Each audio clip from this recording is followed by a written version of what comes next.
Donald Trump is currently presiding over a massive rise in the national debt, but he's probably not going to be that worried about it. And wait until you find out why. This is reporting coming from the Daily Beast saying that in early 2017, when senior officials offered Trump charts and graphics laying out the numbers and showing a hockey stick spike in the national debt in the not too distant future, he responded, "Yeah, but I won't be here," according to a source who was in the room when he made that comment. So they're trying to drill into his head, "You moron, your policies are gonna raise the national debt," which you and conservatives always say you're against. And he's like, "Yeah, I eat a fillet of fish every night in bed. I'm out of here in two to 8 years." Yeah, look, I actually think that quote is perfectly emblematic of Donald Trump, not just on this issue, but on everything. He's like, "What's in it for me? Hey, I want to pump up the economy now. If it crashes later, who cares? I won't be here. I'm going to do these tariffs and they could be potentially disastrous in the future. Who cares? I won't be here. The debt, we were always lying. And certainly Trump was lying. He's like, what's in it for me? If it explodes on your head, I mean, think about how callous that is. If it ruins America later, who cares? I won't be here. I'm not here to represent you Americans, Donald Trump is saying in that quote. I'm here to represent myself, enrich myself, and have a good legacy, et cetera, later. And by the way, look at, and that's why I say it's emblematic of him across the board. Look at his business dealings.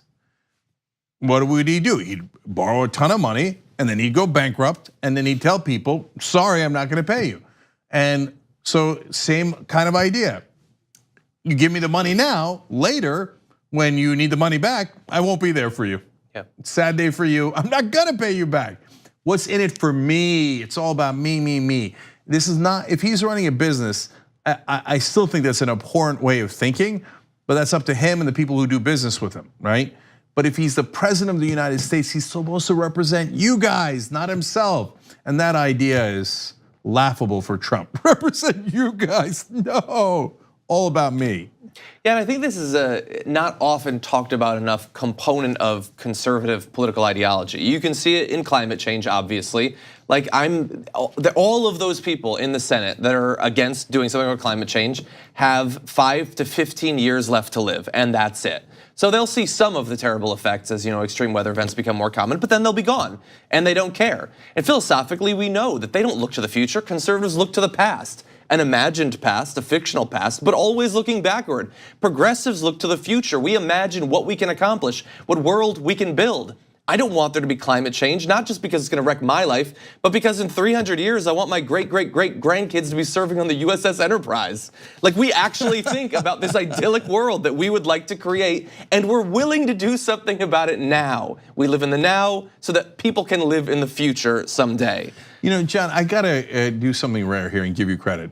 That's a great way of framing it that I hadn't really crystallized either until now. That progressives look to the future and conservatives look to the past. By definition, they believe in tradition, heritage, and maintaining the past. That's why they're conservative. They don't want things to change. So which party are you in favor of? The one that wants to plan for the future or the one that wants to cling on to the past, which is impossible anyway? It's a no-brainer. I know they're ascendant now because of money in politics and corruption, et cetera. But conservatives are consigned to history to always lose. Yeah. Because you can't stop change. So they're forever going to be losers. And Donald Trump's a good example of that because all he ever does is lose in business. And now, unfortunately, he's losing on your behalf as president. I am getting a little tired of losing on for the country and for the planet under Trump. But I wanted to point out one other thing. So one article on this was from the Daily Beast, Lachlan Markey and Aswin Supsang writing here, and look, credit, the facts are right, everything's right, but unfortunately, and I just singled them out, but it's really not on them.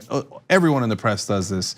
But in this case, I'm quoting them. They said this episode illustrates the extent of the president's ambivalence towards tackling an issue that has previously animated the Republican Party from the days of Ronald Reagan to the presidency of Barack Obama. But guys, that's just not true. If you said it is an issue that the Republicans said they care about since Reagan, That's fair. But they have never balanced budgets. Reagan created a giant deficit. George W. Bush created an even bigger deficit. If you want to give credit, as I have, to George H.W. Bush for at least raising taxes and limiting the damage that was done to the deficit and to the debt, that's fair, okay? He didn't balance the budget either, Bill Clinton did. Obama cut the deficit in half. Trump has now exploded it. So since Reagan, the Republicans in action, indeed, have never cared about the deficit. It's a giant lie. So yet you're blaming Trump for this, and you should. But the reality is, he's just so unsophisticated that he's accidentally honest about what the intentions of the entire Republican Party is. They're like, yeah, we cut taxes and destroy the debt when we're in charge, and then we blame the Democrats afterwards. He's like, I don't get it. And generally speaking, he's right. That is exactly what Republicans do, and he is no different than them. Bush's tax cuts were worse. They were significantly larger.